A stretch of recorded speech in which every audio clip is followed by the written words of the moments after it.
Now we'll solve question number 9, but before that you should know one thing. There are two another names of straight line method. First is original cost method and second is fixed installment method. Similarly, written down value method is also known as reducing balance method and diminishing balance method. So there is no need to be confused in these names. Question number 9 में उन्होंने कहा है company whose accounting year is a financial year purchase on 1 July 2015 machinery costing rupees 30,000. तो first machine was purchase on 1 July 2015 to cash account 30,000 rupees. It purchased further machinery on 1st January 2016 costing rupees 20,000 and on 1st October 2016 costing rupees 10,000.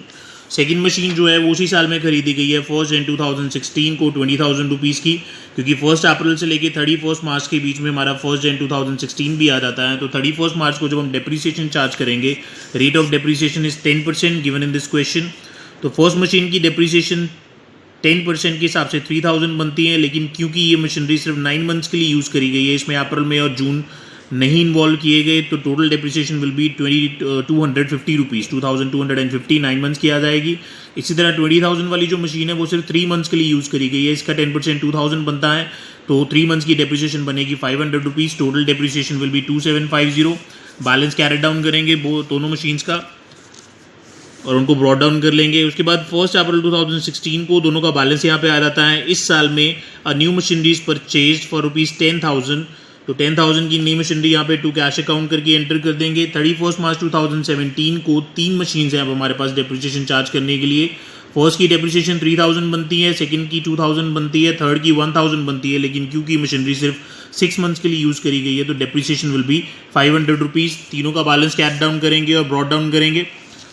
उसके बाद उन्होंने कहा है on 1 April 2017 1/3 of the machinery installed on 1 जुलाई, यानी कि ये वाली जो मशीनरी 30,000 वाली है उसका 1/3 हमने उसका 1/3 जो है वो बेकार हो चुका है और उसे 3,000 में बेच दिया गया है.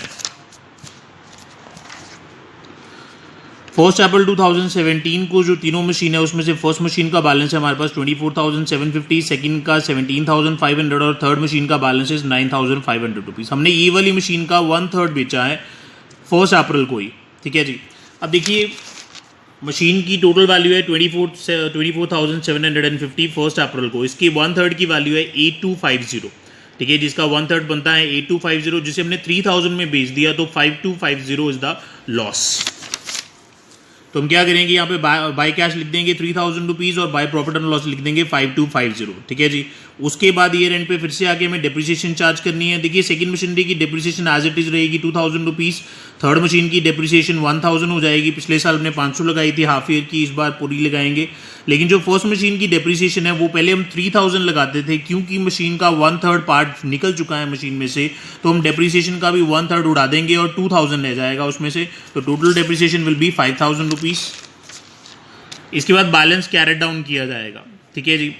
देखिए जो हमारी फर्स्ट मशीन है 24,750 की थी स्टार्टिंग ऑफ द ईयर में, इसमें से 8,250 का जो पार्ट है वो हमने सेल कर दिया हुआ है, तो मशीनरी रह जाती है 16,500 रुपीज़ की, जिसमें से डेप्रिसिएशन माइनस करने के बाद हमारी जो वैल्यू रह जाएगी दैट विल बी 14,500 रुपीज़. तो वही हमने यहाँ पे किया है, मशीनरी जो निकाल दी है उसको भी माइनस किया बीच में से और 2,000 डेप्रिसिएशन को भी माइनस किया है. 17,500 में से 2,000 उसकी डेप्रिसिएशन और 9,500 में से 1,000 उसकी डेप्रिसिएशन माइनस करने के बाद total balance of machinery will be 38,500 on 31 March 2018. This is your 9th question. Thank you.